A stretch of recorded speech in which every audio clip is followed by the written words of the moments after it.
Hello everyone, welcome to my new blog. আগামীকাল কাজের জন্য একটু বেরিয়েছিলাম, দেখলাম বাজারে প্রচুর আনারস বিক্রি হচ্ছে, তাই ভাবলাম বাড়ির সকলের জন্য একটা আনারস নিয়ে যাই। তো সেই মতো একটা আনারস এনেছিলাম, আজকে সেটা মাখা করব। আনারস মাখার জন্য দরকার পাতিলেবু, তো সেই জন্যই আমি চলে এসেছিলাম আমাদের বাড়ির পিছনের বাগানে। আমাদের বাড়ির পিছনের বাগানে একটি পাতিলেবুর গাছ আছে, আর দেখতে পাচ্ছ গাছটির ওপর সকালে রোদ পড়ে কত সুন্দর লাগছে। এই গাছটিতে এই বছর প্রথম পাতিলেবু ধরেছে, বেশ কয়েকটা পাতিলেবু হয়েছে।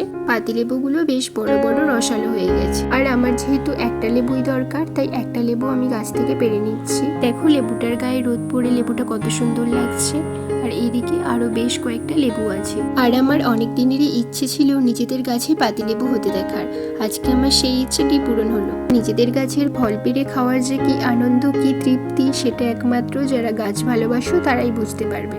তবে চলো, লেবু পেরে নিয়েছি, এবার আনারস মাখা করা যাক। তার জন্য আমি লেবুটা ভালো করে ধুয়ে নেব। ভালো করে ধোয়ার পর আনারস আর লেবুটা নিয়ে নিচ্ছি, আর লাগবে কিছুটা নুন আর চিনি। চলো এবার আনারসটা কেটে ফেলি।